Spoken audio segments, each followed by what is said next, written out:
Hello everyone, welcome to Pediatrics by Dr. Anand. Is my voice audible to everyone? Please put a message in the comment section. Thank you. I hope my voice is coming to everyone. Good evening everyone. My name is Dr. Anand. I'm assistant professor in a medical college and this is a very beautiful, amazing channel we have on our YouTube. The channel name is Pediatrics by Dr. Anand and where I'm going to talk about amazing cardiology sessions are going on. I am MD Pediatrics and I have done my MBBS from Bangalore from Rajiv Gandhi University and also done my MD from Tirthankar Mahavi University, Muradabad. And also at the same time, I'm assistant professor and we have an amazing teaching experience. And also at the same time, we teach to all the amazing students applying for MD, DM and MRCPCH exam.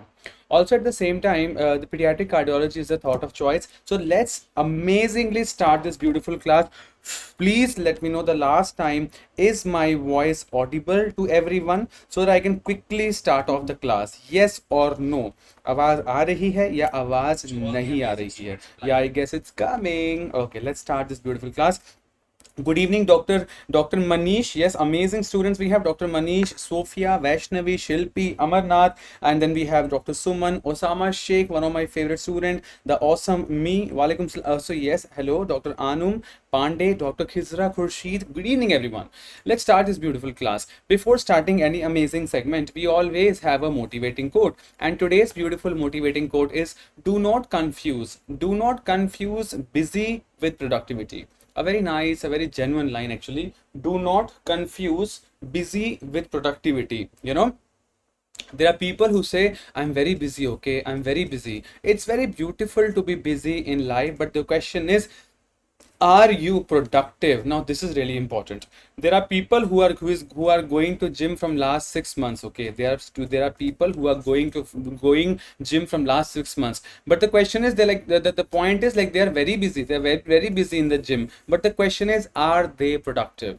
So that's a good question. There are students who are working really hard and really very, very hard, but the question is, are you productive? Are you amazing? Are you a better version of yourself? Are you learning amazingly? Are you crazy enough to finish the whole cardiology and whole pediatrics? Yes or no? So that's the beautiful part about it. Please remember, do not confuse busy with productivity. Being busy is different, being productive is different. So I assume and I want every one of us that be busy, at the same time be very, very productive also. So Dr. Shubham, do you agree? Yes or no? Yes, Dr. Faizan Raza. Good evening everyone. Let's start this beautiful class.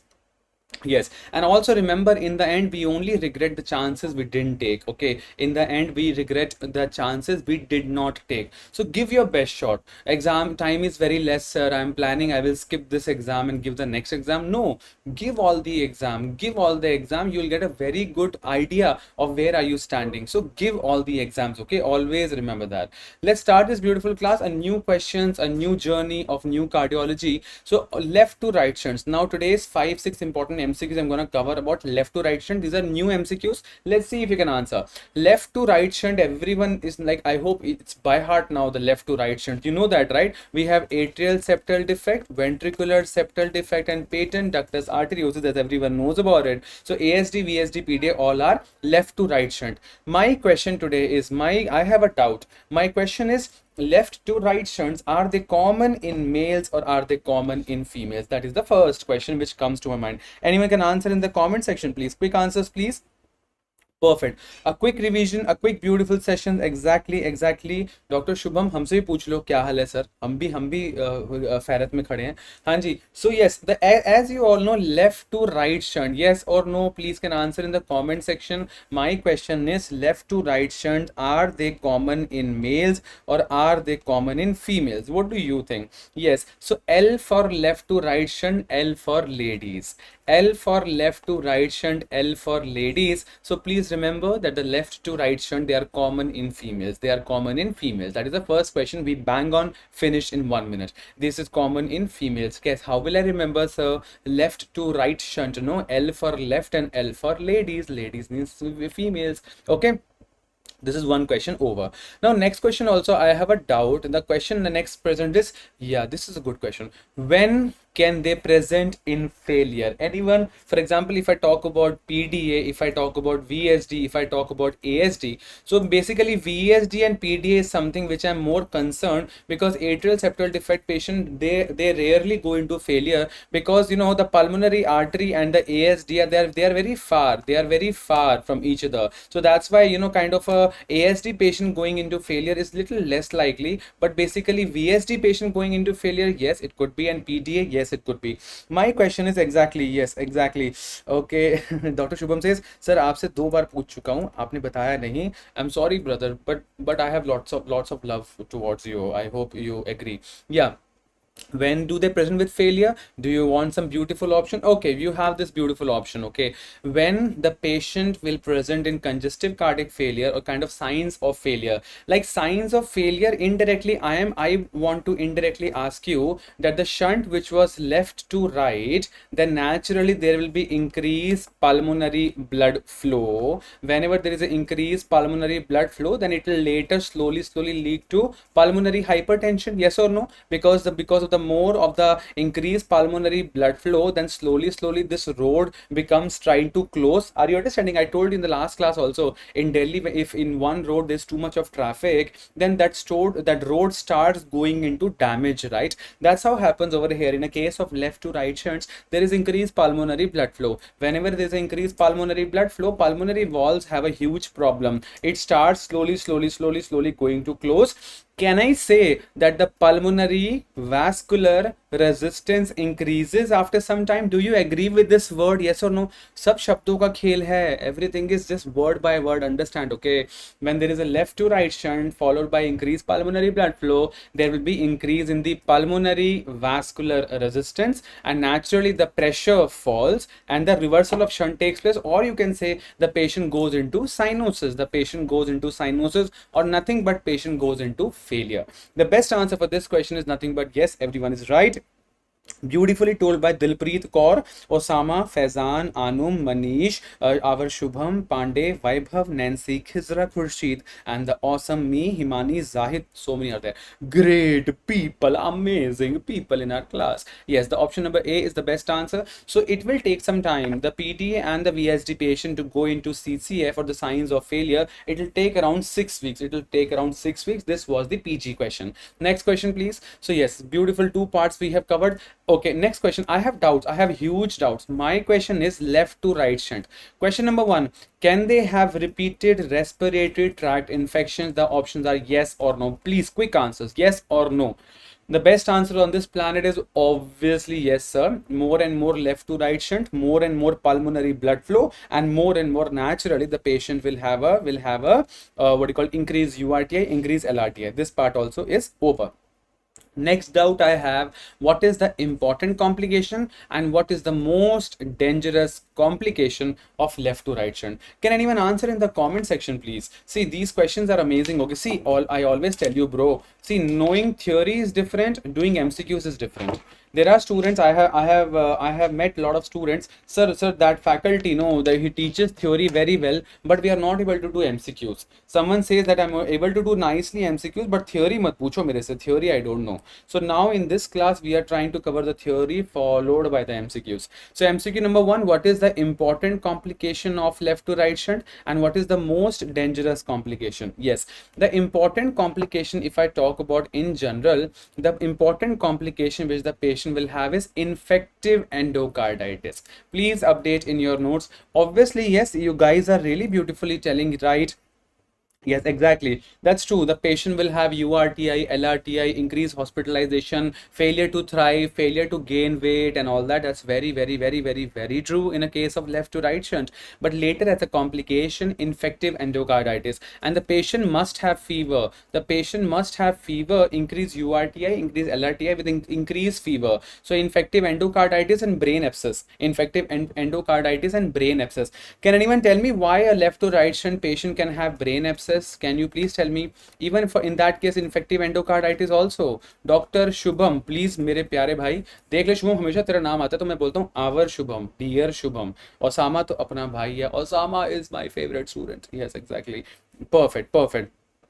Hanji, my question is, I have a doubt. I am a FMG student. I have a doubt that whenever there will be a left to right shunt, that I understood there is an increase upper respiratory tract infection, that I understood increase lower respiratory tract infection, and that I understood increase hospital stay. But one thing I did not understand, why the patient will have brain abscess or infective endocarditis. Can you please tell me in the comment section? Quick one, please. Why? ऐसे कैसे हो जाएगा? ऐसे कैसे हो जाएगा?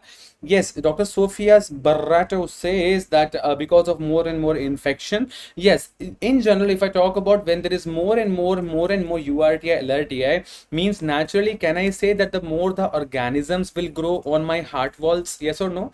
On my heart walls, more and more organisms can grow naturally, more and more staph, strepto, and all that people can grow over there. And once they grow over there, and kind of it is like a nidus for the infection. It is like a nidus for the infection to grow. Nidus as in like a nest. एक चिड़िया का घोंसला बन जाता है, वहां पे infection grow करना शुरू करता है.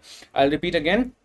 Whenever there is more URTI and more LRTI, more hospitalization, the patient can catch up the bacterial and viral infections basically. So more and more organisms will grow around that area, and that can travel to the brain, and that can travel obviously to the heart, and it is like a nidus for the infection to grow. This word is important. My HOD used to say, like this word he always used to say, there is a nidus for the infection, kind of a stasis of infection, stasis of the organisms to grow, and then the patient will have a brain abscess, and also in a case of the patient can have infective endocarditis. And what is the name of the criteria? Dr. Osama Sheikh, bro, naam bata. Osama, naam bata mere ko. What is the name of the criteria for infective endocarditis? Anyone? Where we take blood cultures 12 hours apart and this and that. Anyone? Quick answers, please. What is the name? What is the name? What is the name? You have 5 seconds to answer this question. Tell me the name of the criteria for infective endocarditis. I will not tell you because I also don't know. Tell me now. Sone sone patole lakha. Sone sone patole. Dr. Himani says NADA's criteria. NADA's criteria, my dear. NADA's criteria is to diagnose a congenital heart. To diagnose a congenital heart disease, we use NADA's criteria. But for infective endocarditis, the name of the criteria is Duke's criteria. Duke's criteria. Okay. Remember, this is important. Okay. Remember. Dr. Manish, will you remember this?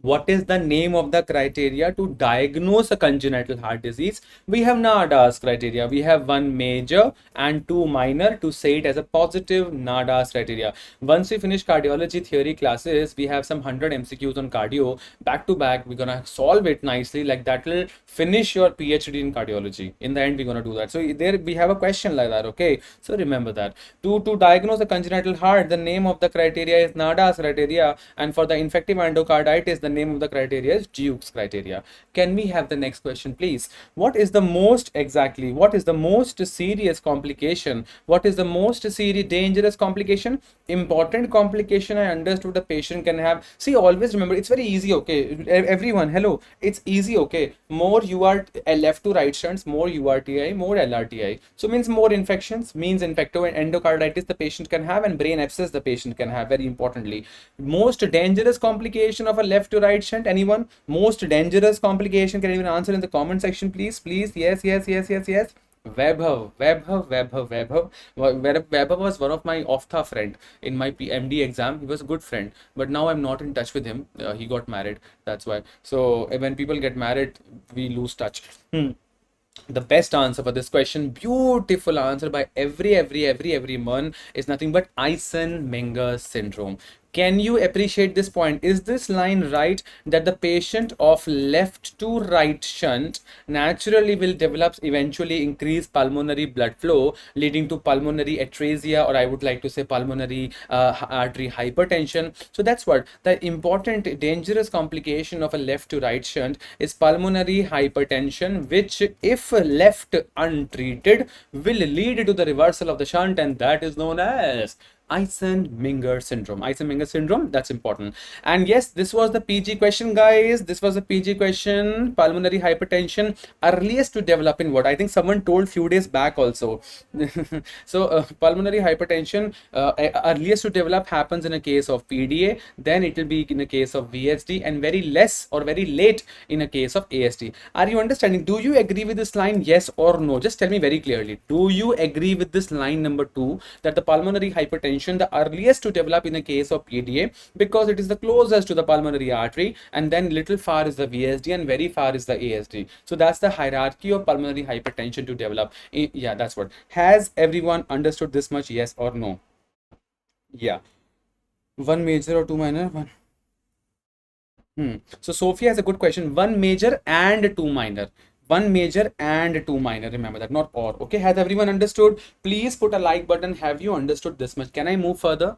Yes, you have 5 seconds to answer this question, please. Okay, let's go to the next question. Very easy question. Last class only we covered. In which of the congenital heart disease, reversal of shunt is not seen? A very bang on question. It has only one answer. Like, it has many answers. But Hanji, in which congenital heart disease reversal of shunt is not seen? Can we please have in the comment section, everyone? We have done this, bro. We have done this before. You have 5 seconds to answer this question. Please tell.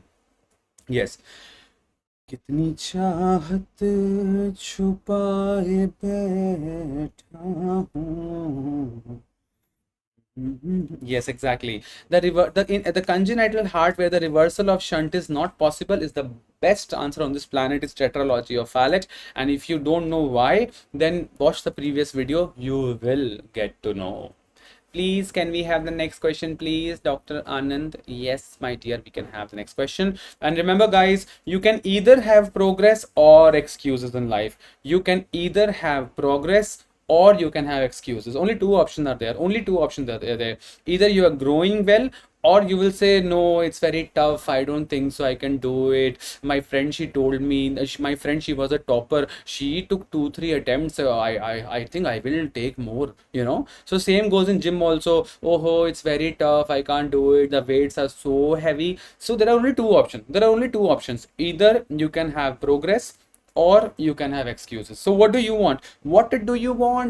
Progress or excuses? Progress or excuses? Can you please answer in the comment section? Dr. Suman. Thank you. Yes. यूं ही cut जाएगा सफर साथ चलने से, के मंजिल आएगी मगर साथ चलने से. La la la la la la la. Yeah, exactly. So yes, exactly.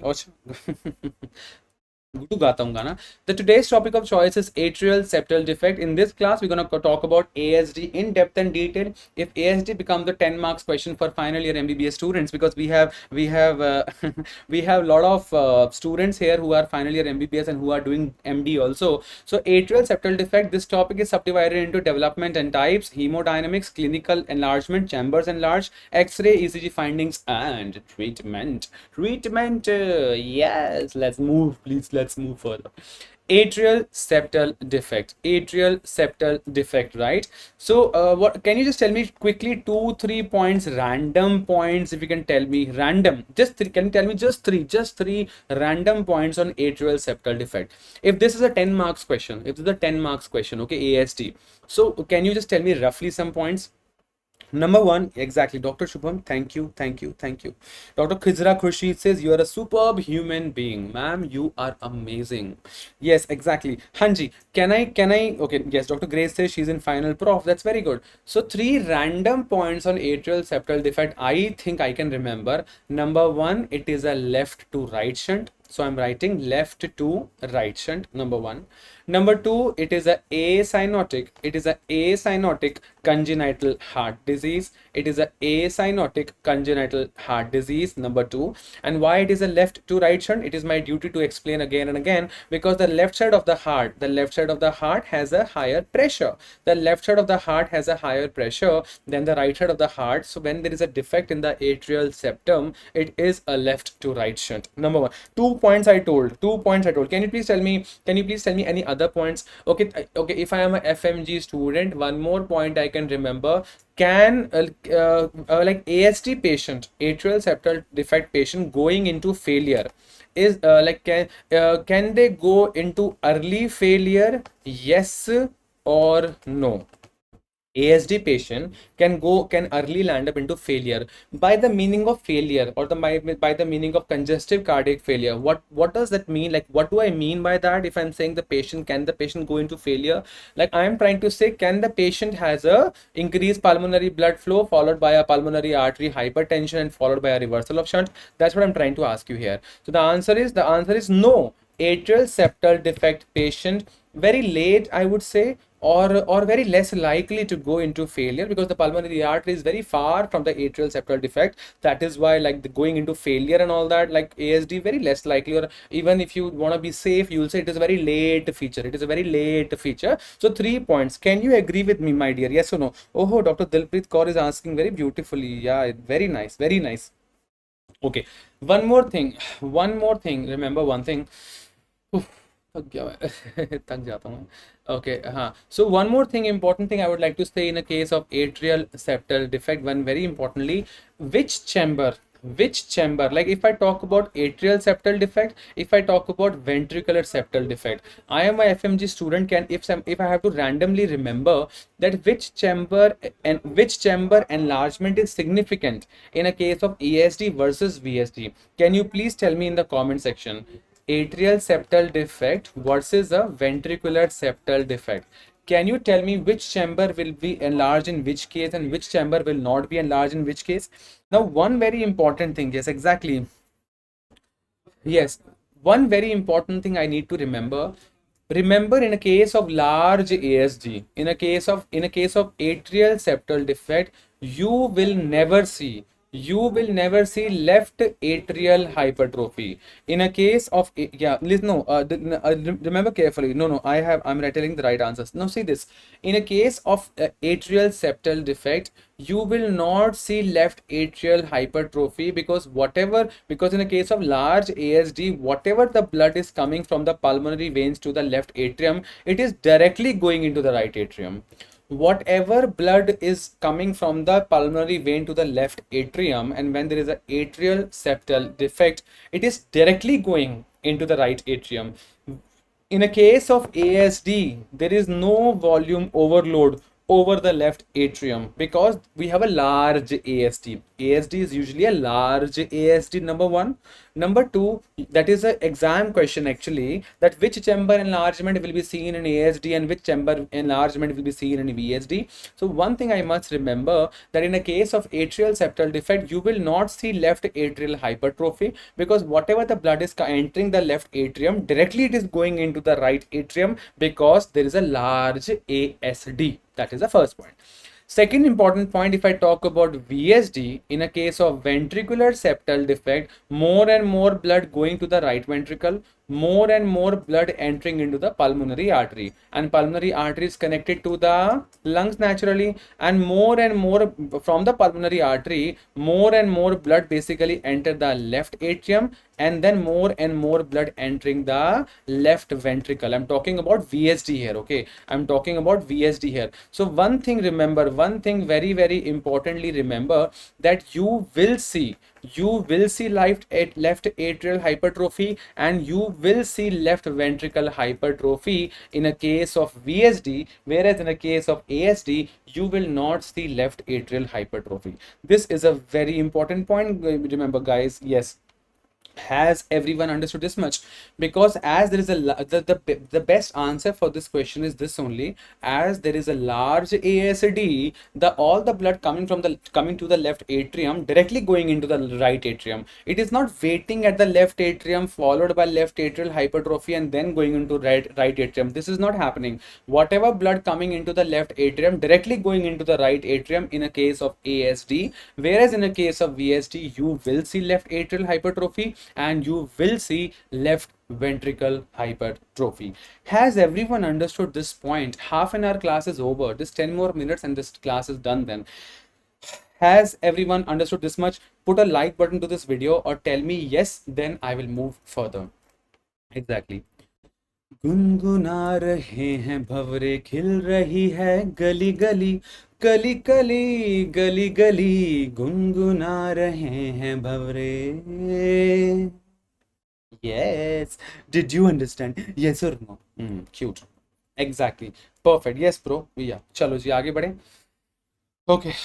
Put a like button. Did you understand? Then only I'll move further. जल्दी बताओ. समझ में आ गया? Can we move further, guys? Please put an answer in the comment section. Yes or no? How was your evening? What you guys did? Anyone went to gym in the evening? Anyone went for a nice this one? Any physical activity?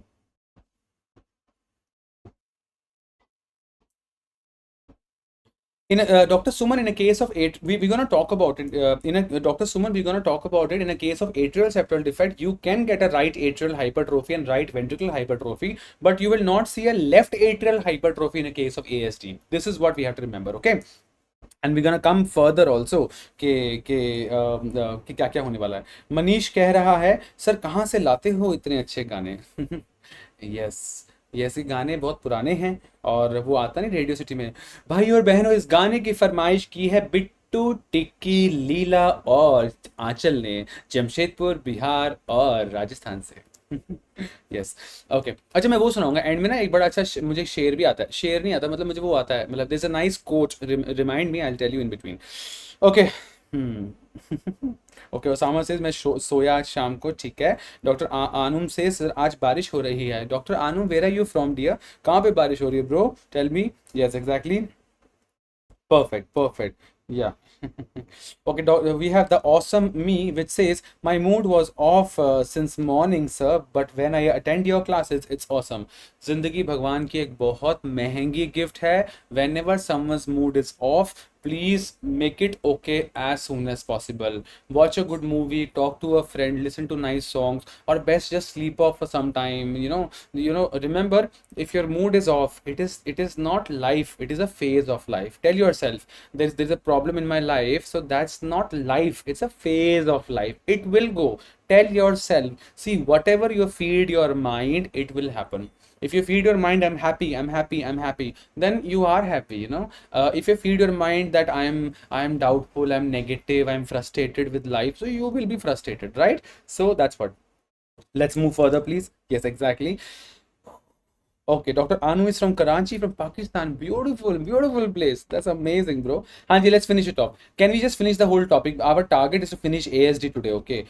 In the case of atrial septal defect, the first is development and type of ASD. For development, it's another 5 marks question. Development of atrial septum. Development of atrial septum itself is a 5 marks question. How does the whole drama starts? So now remember one thing. There is something. There's some pathway which is formed. There's a formation of this thing. This is known as septum primum. Please remember there is something known as septum primum. Septum primum. We have a development of a septum which is known as septum primum. Okay, number one. Number two, there is a gap in between over here. Okay, now this is known as, very importantly, anyone? Yes, this is known as ostium primum. I'll repeat again. If there is a 5 marks question for MBBS student, please tell the development of atrial septum. Number one, there is a development of septum primum, but that doesn't fully grow, like, because this part is known as endocardial cushion. This part is known as endocardial cushion. I'll repeat again. Sir, there is a development of septum primum, then there is a gap in between known as ostium primum. Ostium primum. This, I hope this much everyone understood. उसके बाद क्या होता है? What happens then? Then this gap fills up. Okay, पूरा ये जुड़ जाता है. It becomes fully connected. I'll show you now. This one. Now this becomes fully connected, but now we have a gap over here. Now this gap is known as ostium secundum. I'll repeat again. We have something known as ostium primum and ostium secundum. First, there was a formation of septum primum. Second, there was a formation of ostium primum. Then ostium primum fills up and there is a gap above, and that is known as ostium secundum. Third, there is a formation of ostium secundum. I'll repeat again. Please revise, finish here only. Okay. First is, it just, if you make a flow chart, your notes should be amazing. Your notes should be mind blowing. Okay. So first is septum primum. Second is ostium primum. Third is ostium secundum. Ostium secundum. This is this one. Now we have one more growth. Now, very importantly, we have a growth like this. Okay, we have a growth like this. Can anyone tell me what is this thing now?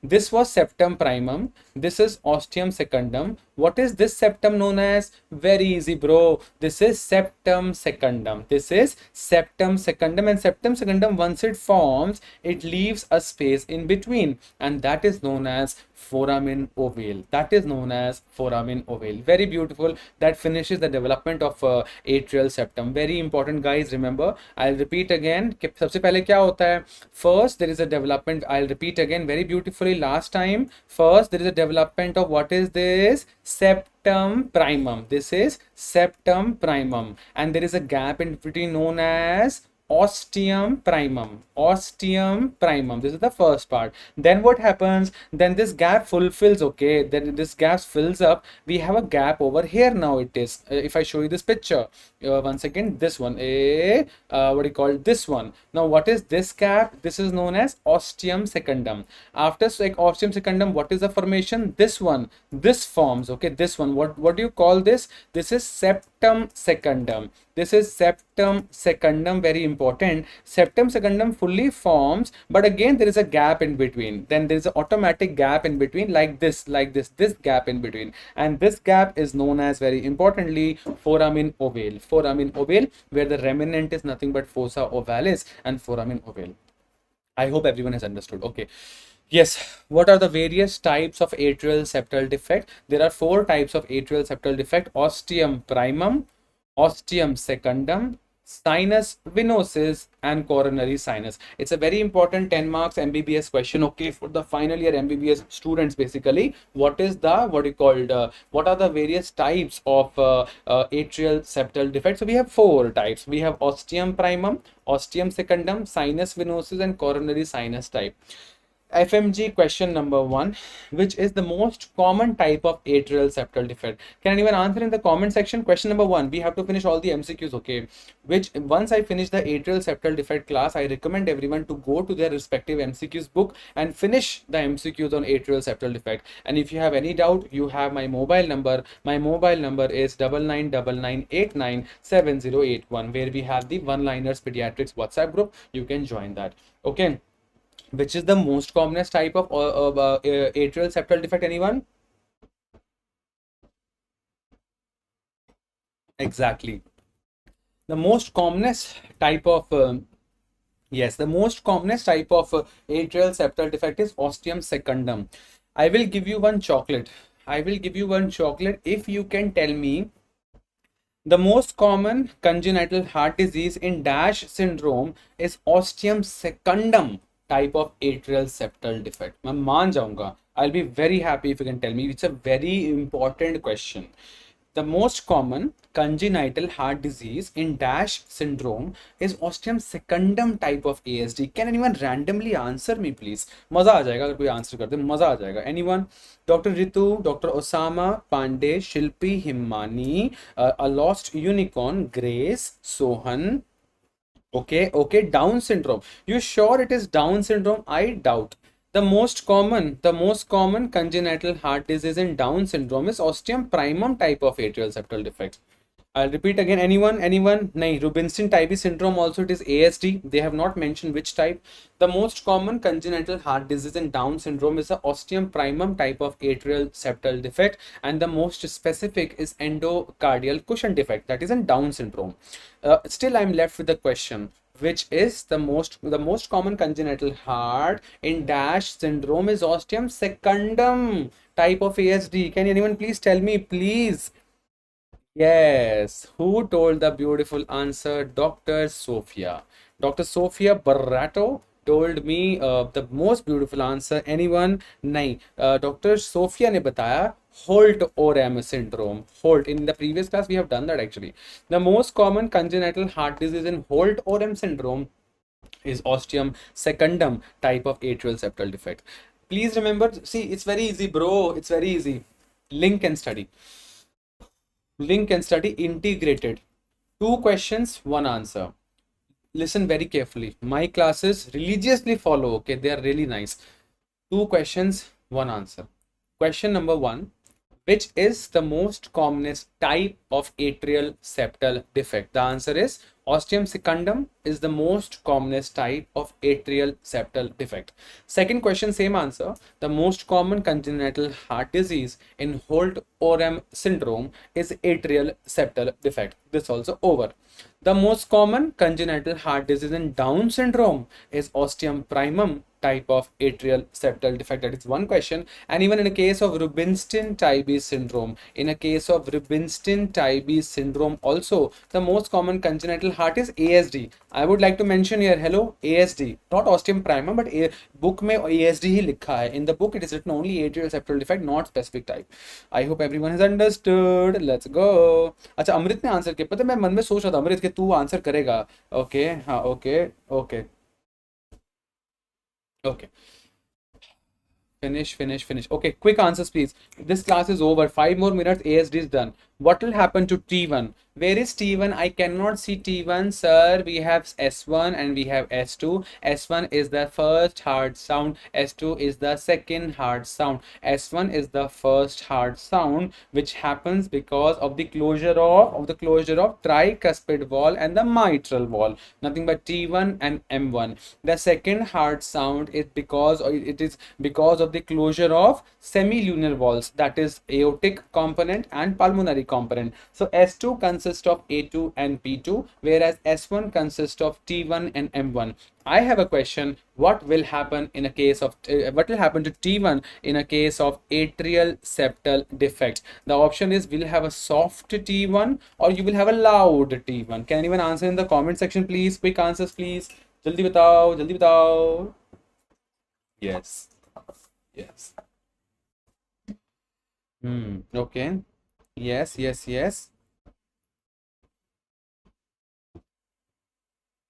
Vaibhav. So you're right. So obviously you will get a loud T1 naturally. T1 will be loud because the flow has increased through the tricuspid wall. So yes, exactly. There is a loud T1, and can I say there is a loud P1 also? Or I would like to say not P1, but you can say P2. Yes or no? So P2 and T1 both are loud. Is this line true or is this line false? That they are saying there will be a loud T1 and there will be a loud P2. Yes or no? So one thing is over, loud what you call T1, and we have loud P2 because of the increased pulmonary blood flow. No, that is very simple. This is done. Next question, please. Okay. Yeah, normal heart sound everyone knows. I'll not go off that. So that's what. Okay, next question, please. Yes. Do you see a parasternal heave in a case of ASD? Yes or no? What's your answer? Can you answer in the comment section? Exactly. Yes, Dr. Sophia, you're very right, dear. P2 will be loud. Yes, Dr. Himani, answer to the question. Amrit, Vaibhav, whatever I'm asking, answer according to that. Once I come to what are the S2 hard sound findings in a case of ASD, then definitely you can say there is a wide fixed split. But right now tell me, do you see a parasternal? This is the sternum. Parasternal heave, like a bounding pulsation, like a bounding heave. Will you see in a case of atrial septal defect? Yes. So as we all know, there is a blood coming from the superior vena cava and inferior vena cava. You know that, right? Normally, if the blood comes from superior vena cava and inferior vena cava, it enters the right side of the heart. And in a case of atrial septal defect, the blood is coming from the left atrium to the right atrium. Again, so kind of a more and more blood is entering from the right atrium to the right ventricle, very importantly. Yes. Then what happens? Yes. So then what happened? That will lead to right ventricular hypertrophy. Number one, very, very important. This is the first point. Okay, exactly. So I'll repeat again. There is more and more blood entering the right side of the heart, one from the superior and inferior vena cava and one from the left side to the right side of the heart. That naturally, obviously, it will lead to right ventricular hypertrophy, and that is the reason when someone has a right ventricular hypertrophy, that is the reason you will see a parasternal heave in a case of atrial septal defect. So parasternal. Yes, exactly. The left, third and fourth intercostal space, very well put. host, Dr. Sophia Barreto. And yes, exactly. So you will see a left parasternal heave, number one, and that because of the RVH. There is a RVH, and that will lead to a parasternal heave in a case of ASD. Next question, you know that, right? This is a very beautiful picture of parasternal heave. Like, how do you elicit parasternal heave? Observe the left parasternal region for visible pulsation. Like, before putting your hand like this, first just observe the left, okay, not right, left parasternal. This is sternum, no, parasternal region. Just observe for the visible pulsations. Then basically, beautiful line. Place your finger pads on the intercostal space and feel for pulsations. Very beautiful clinical knowledge, guys. Please put attention, okay? Number one, you observe the left parasternal area and just look for visible pulsation. In the first case, you look for visible pulsations, and in the second case, you will feel the visible pulsation. Once you look, okay, is there any visible pulsation? Then you put your finger pad on the second, third, fourth, fifth intercostal space and you feel for the visible pulsations. And that's what, and very importantly, after doing this, you put your ulnar border, such a beautiful picture. You put your ulnar border of the right hand and record any thrust or heave over the parasternal region. First, look, make your notes amazing. Write there, flow chart. Write how do you look for parasternal heave. Number one, look for pulsations. Like highlighters, remember bro, you have to write the highlighters, okay? Highlighters. Yes bro, yes. So number one is look at the pulsation. Number two is feel the pulsation by the putting the finger pads in the intercostal space. Then parasternal, then ulnar border you'll put and feel for parasternal pulsations, and then you naturally and try to obliterate by applying a gentle pressure, and then you grade them. You grade the heave, okay? How many grades are there? Anyone? Grade 1, grade 2, grade 3? Yes, very good. Number one, grade 1. Grade 1 means naturally left parasternal pulsatile impulse in the left intercostal space with a mild upward lift. There is a left parasternal impulse I can feel in the left intercostal spaces with mild upward lift. That is grade 1. Whereas basically, yeah, it is seen by placing a pen or a ballpoint over that area. Little upward lift, mild up. The highlighter is in the grade 1. You will have mild upward lift by placing the pen or ballpoint. Now that is seen in RVH. Very importantly, connect. Do you see RVH in a case of ASD? Yes. Do you? So naturally you will, when someone is having a right ventricle hypertrophy, imagine right ventricle hypertrophy will lead to parasternal heave. Imagine right ventricle hypertrophy will lead to parasternal heave. In the grade 1 it was a mild upward lift. In the grade 2 naturally it will be a forceful lift. Can you please write in your notes? Grade 1 mild lift, grade 2 forceful lift.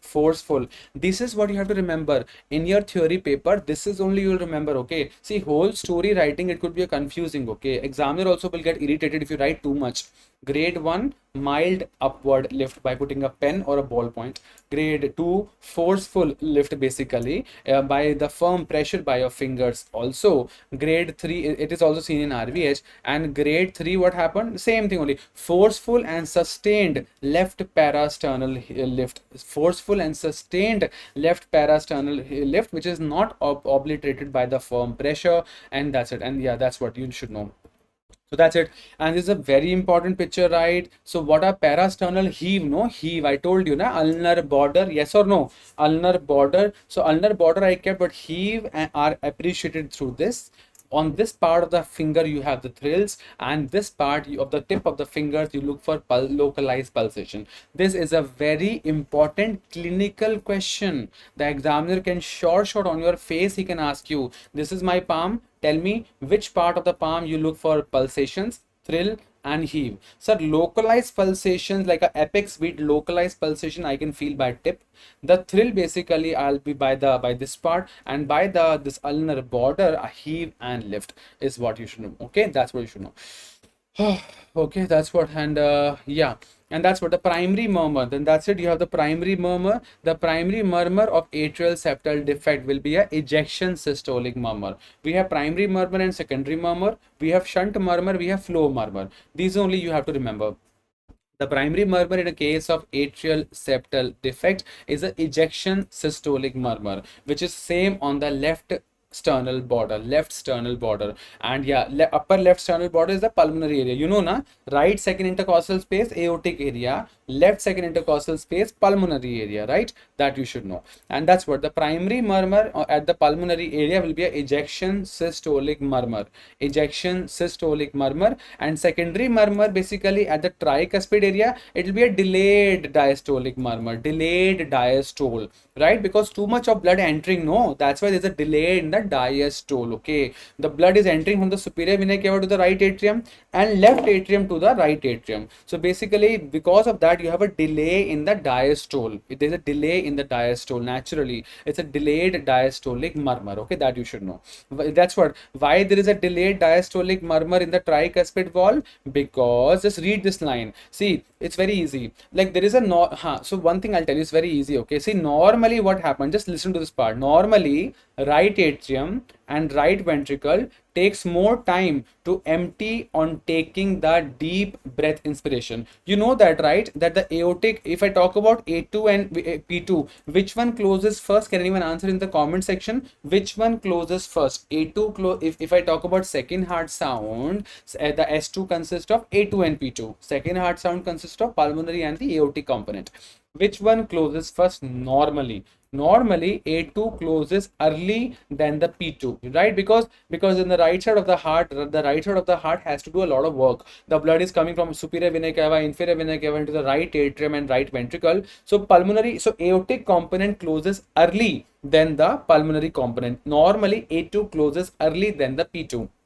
That's what. So normally read this line, okay? There is a normal physiological split during inspiration. Normally right atrium and right ventricle takes more time to empty on taking deep breath inspiration. So that's what, in a case of atrial septal defect, this process of delayed emptying is more delayed. Can you appreciate this point? Normally A2 closes early than P2 because more and more blood is entering. Like normally the superior vena cava, inferior vena cava have the blood coming to right atrium and right ventricle. Now there is a ASD also. So in a case of atrial septal defect, the process of delayed emptying is more delayed. That is why you see a delayed diastolic murmur in the tricuspid wall. So in the pulmonary wall, what do you see? Ejection systolic murmur. In the tricuspid wall, delayed diastolic murmur. Yes, Dr. Sophia, very good, very true. This part is over.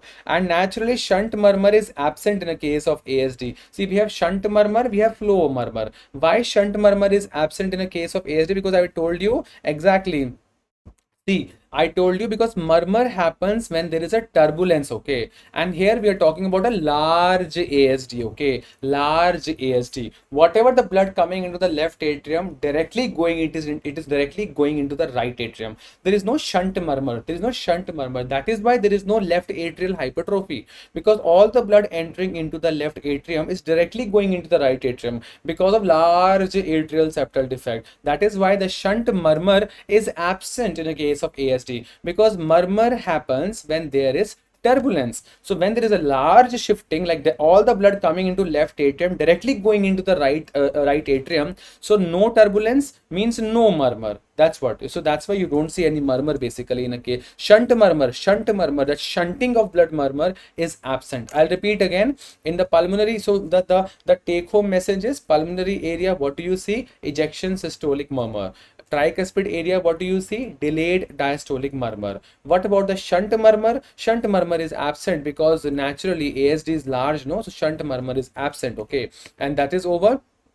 Yeah, and last but not the least, so S1 we understood that in the first heart sound S1, which consists of T1 and M1, T1 was loud in the case of ASD, and P2R was also loud. And if I talk about specifically about S2, very important, you will have a wide fixed split. Now this is a very important point, okay? Yes, wide fixed split of S2. This word is very important, wide fixed split of S2. Why there's a wide fixed split of S2? See, normally A2 closes first, then the P2. Normally, please write in your notes, write this line: wide fixed split. The second hard sound S2, which comprises of P2 and A2. So there is a wide fixed split of second heart sound. Why? Because normally aortic component closes early than the pulmonary component.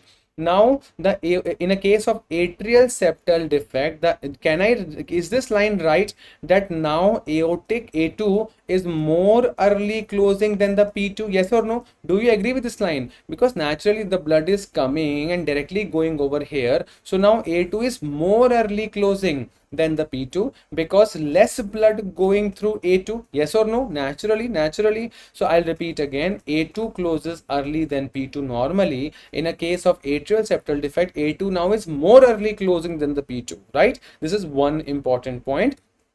And that is why the gap of A2 and P2 has increased, and this is known as wide fixed split. Wide fixed split in a case of S2, in a case of atrial septal defect. And very importantly, one nice thing, if I tell you a $1 million line, you know that what are the second heart sound, what are the S2 findings in a case of ASD, VSD and PDA? Quickly, can we revise? Can you please tell me S2, second heart sound? In a case of atrial septal defect, I got to know it is a wide fixed split of S2. What about VSD? In a case of VSD, we'll have a variable fixed split. I think you know that, right? Asama, humne kar rakha hai. In a case of VSD, you will see a variable fixed split. Okay, we have done this before. Variable fixed split of S2 you see in a case of VSD, and in a case of PDA, you will see a paradoxical split. You will see a paradoxical split of S2 in a case of PDA. These three are very important line. Second heart sound. This is the exam question. These all are MCQs. These all are MCQs. What are the second heart sound findings in a case of ASD, VSD, PDA? In a case of atrial septal defect, you will see a wide fixed split of S2. In VSD, you will see a variable fixed split of S2. And in a case of PDA, you will see paradoxical fixed split of S2. How will I remember this one? V for variable, V for VSD. V for variable, V for VSD number 1, and P for PDA, P for paradoxical. P for PDA, P for paradoxical split, V for VSD, V for variable split. Yes, a lost unicorn says how fixed and variable both. That's what I'll tell you. Once we come to the VSD topic, I will tell you why do you see a variable fixed split of S2. Right now we are in a case of ASD, so I'm telling you in the ASD you will see a wide fixed split of S2. In VSD, wide variable fixed split of S2, and PDA paradoxical split. Why? Once we come to the topic per se, then I'll tell you. It will be easy. Otherwise, right now if I tell you, you'll get confused badly. You'll get confused. So this much we should able to understand. Yeah, a very important exam question. What are the chambers and large, guys? Can you please answer quickly? This class finishes now. It's already 1 hour over. What are the chambers and large in a case of what you called in a case of atrial septal defect? Can anyone answer yes or no, please? Do you see left atrial hypertrophy in a case of ASD? Tell me that first point. The answer is, biggest answer is no. Left atrium will not enlarge. So what are the chambers can enlarge? Definitely right atrium and definitely right ventricle. So right atrium, right atrial hypertrophy, right ventricle hypertrophy.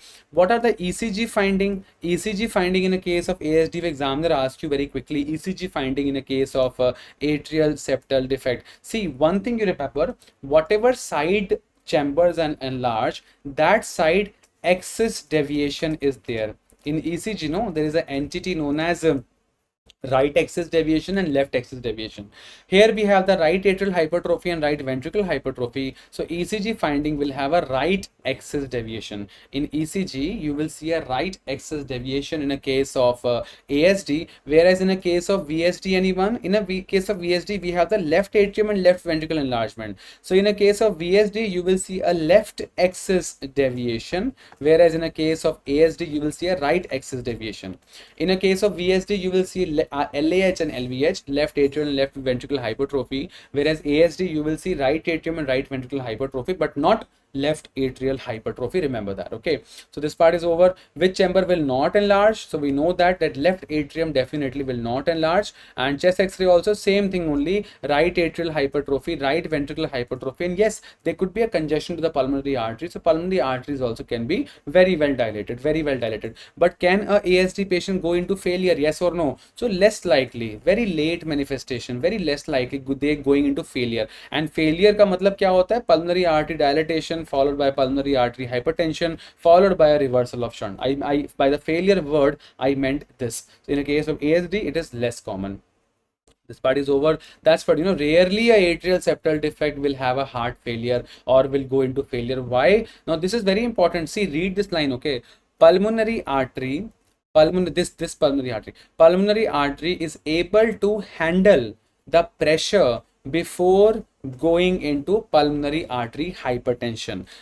Are you understanding? This is very important line. The pulmonary artery is able to handle actually the pressure before going into pulmonary artery hypertension. That is why failure and all that in a case of ASD, very rare, very rare. This line is important. This pulmonary artery can handle the pressure before landing up into pulmonary artery hypertension. That's what, that is why, that this you should know. Okay, yeah, this part is done. Done. Achha, one thing I want, one extra rare question. If you have read the whole topic and examiner wants to ask you a very rare one, this thing, okay? See, you know that, right? We have ostium primum type of atrial septal defect and ostium secundum type of atrial septal defect. Everyone knows about it, right? We have many types and two are there, ostium primum, ostium secundum. Most common in a case of ASD is ostium secundum type of ASD. One thing very important, remember, if you have a ostium secundum type of atrial septal defect, then ECG will show you a right axis deviation. Like whatever the whole topic we were studying, no, atrial septal defect, you will have right atrial hypertrophy, right ventricular hypertrophy. So in general, we were talking about the ostium secundum type of ASD because that is the most common, right? Do you agree? That is the most common. No, so we are talking about the most common type of ASD only. So in a case of atrial septal defect or per se ostium secundum type of atrial septal defect, you will see right atrium and right ventricular hypertrophy. But this is the exam question. In a case of ostium primum type of atrial septal defect, you will see left axis deviation. Left axis deviation. Why? Because ostium, just remember one thing, okay? Ostium primum is very close to this wall. This is the ostium primum. So once the ostium primum is very close to the endocardial cushion, that is why it will have an effect on the left ventricle and left atrium. Are you understanding? Like this is one line, just one line I want you to guys to remember.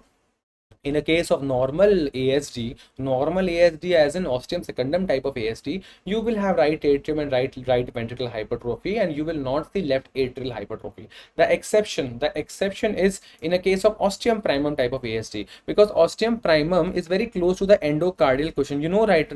I told you in the development of the whole septum, this was endocardial cushion defect, yes or no? And ostium primum defect and endocardial cushion is too much below this part, like they are at this level. So hypothetically imagine that the left side, they basically have an effect on the left side of the heart basically. So that's why in a case of ostium primum type of ASD, you will see a left axis deviation due to the right ventricular conduction defect. There's something known as RV conduction defect. There's a defect in the RV conduction. That is why left side is having pressure over here. This is what I want you guys to remember. This part is done. Okay, done. So that's how, like, we had this also, what you called one patient report. If you can see, that's how the echo report comes. Acyanotic congenital heart disease, right atrium and right ventricle dilated. In which type of ASD do you see right atrium and right ventricle dilated, or I would say right axis deviation? Ostium secundum or ostium primum? Very importantly, anyone answer? Yeah, in a case of ostium secundum, type of ASD, which is the most common type only, you will see right axis deviation, right atrial and right ventricle hypertrophy, right? That's what. So that's, see, can we read that? This, it's very well written. Large ostium secundum measuring 24 millimeter with the left to right shunt. Can you see this line? Are you able to connect it? Yes or no? That's what. This is how the patient will present. That's how the echo report comes. Okay, that's it. What's the treatment? The treatment is, that's only, now very importantly, asymptomatic cases, of course, treatment is not required. In the end, you have to do surgery. But the exam question was when to do surgery. what are the indication of surgery in a case of what we call the atrial septal defect? So very importantly, when the QP/QS ratio, there is something known as QP/QS ratio, at least if it is 2:1. When the QP is the pulmonary, S is the systemic. So do you agree, when the pulmonary component becomes too high, then the pulmonary is to systemic component, when the pulmonary component becomes too high, that is a time to operate. Are you understanding? Hypothetically tell your mind, okay, like naturally pulmonary artery hypertension, pulmonary stenosis, and the reversal of shunt and all that. Are you understanding? Are you connecting with me what lines I'm telling you? In a case of ASD, when there is a left to right shunt and increased pulmonary blood flow, followed by a pulmonary artery hypertension, followed by a failure sign, which is very late or very less likely. So the pulmonary component has to go very high. Do you agree with this point? Pulmonary component high हो जाएगा ना, तभी तो operation करना पड़ेगा. So when the pulmonary is to systemic ratio, nothing but a QP/QS ratio is at least 2:1, the pulmonary is to systemic ratio at least 2:1, I think I have to operate it, number one. And all the symptomatic patient, symptom as in which symptom are you asking about? Failure symptoms, failure, pulmonary artery hypertension system, that system symptoms I'm asking. The symptomatic patient, operate. QP/QS ratio more than 2:1, operate, very importantly. And this was a very important question. If I have to operate, the timing for elective closure of an atrial septal defect is usually after the first birthday or before entering the school. This is another exam question, last question of this class.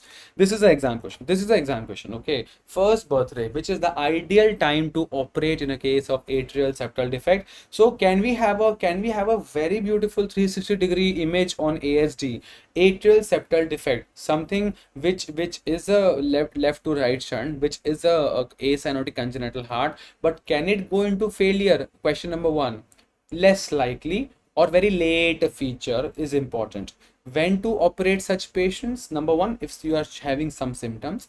Number two, if the QP/QS ratio, pulmonary is to systemic ratio, at least 2:1, you operate. And when to operate? At least first birthday or before entering the school. That you should know. Okay. So that finishes the whole class of atrial septal defect. Has everyone understood this much? Yes or yes. Put a like button to this video or comment, give me a golden heart or a black heart or a blue heart if you are able to understand. So before leaving, we have this motivating quote which beautifully says, मुझे ऊंचाइयों पर देखकर हैरान है बहुत लोग, मुझे ऊंचाइयों पर देखकर हैरान है बहुत लोग, लेकिन किसी ने मेरे पैरों के छाले नहीं देखे. So very very very crazy Hindi, typical Hindi quote. मुझे ऊंचाइयों पर देखकर हैरान है बहुत लोग, लेकिन किसी ने मेरे पैरों के छाले नहीं देखे. So this is really important. People look at me, oh my god, this fellow has a BMW Grand Limousine, my goodness, he's the youngest, in such a young age, he's having a huge car. In my whole colony, in my whole, I think, hospital also, we hardly have any BMWs, and I have a Grand Limousine. So same goes with that only. मुझे ऊंचाइयों पर देखकर हैरान है बहुत लोग, लेकिन किसी ने मेरे पैरों के छाले नहीं देखे. So that finishes this class. Thank you so much, everyone, for this beautiful participation. Please take care. And this was the last class for this week, actually. Monday to Friday over. The sessions are beautifully over. So next Monday, we're gonna start again with the other, this one. I think our target is next week, in the next whole week, our 7 to 10 days, we will finish the whole cardiology. We have covered around 50 to 60% cardiology is almost over. So many amazing questions we have covered, actually. I request everyone to go solve a lot of MCQs. Okay, at this stage, after this cardiology part 6 today's class, you have got a very beautiful collection of good amount of knowledge. So try to solve some MCQs, fetal circulation, ASD, oligemic, plethoric. You have got enough of knowledge right now, but not full knowledge, of course, but enough knowledge. Do a lot of MCQs, it will be helpful for you. In the next Monday, we're going to start the class because tomorrow is Saturday and then Sunday. So Saturday, basically, I have my night duty, and Sunday is like a little off. I'll spend time with family. You also take a rest because every day studying pediatrics, sometimes it becomes hectic, right? So that's what. So yes. So Dr. Amrit says, love this class since last 2 years and still loving. Thank you so much. Thank you so much. Yes, exactly. Yes. Okay, kya? Apurva say something. You are so provide us the shoes so that chale na dikhe. Yes, yes, Apurva, that's a very big thing you have told. Very nice, very nice. We have Dr. Rakesh who says, sir, आप super specialty classes लेते हो? Yes, I take classes for SS and for MRCPCH, but that batch is different. We are finishing the UGPG batch first, so we are just putting that one exactly. Okay, Dr. Grace says, I met with an accident and was not feeling good, but really your class are very helpful for me, sir. Thank you. Thank you so much, Dr. Grace. That's very kind of you. I wish you a speedy recovery. I wish you recover very fast. My good vibes are always with you. Thank you so much, everyone, for this wonderful participation. Have a wonderful evening ahead. My mobile number is 9999897081. Please solve a lot of cardiology question. If you have any doubt, take a picture, send me on WhatsApp, sir. I'm not able to understand this answer, and I'll try my best to help you out. Thank you. Take care. Please take care. Osama, Shubham, all the beautiful people. Yes. Okay, Dr. Shubham says, limo भी है क्या आपके पास? नहीं, limousine नहीं है वो, नहीं, BMW का पूरा नाम ही वो है, BMW Grand Limousine. BMW, though there are two types of BMW, like there are many, there are BMW 3 Series, 5 Series, 7 Series. There are various series, 3 Series, 5 Series, and 7 Series. Number 1, 3, and 5, they come in petrol and diesel. Petrol and diesel, petrol and diesel, petrol and diesel. Okay. So in that also subcategory, we have a grand limousine, which is like little more lamba. It's a long car, very long car. So like a grand limousine, like that. That's the whole name. Thank you. Take care, everyone. Bye bye, and take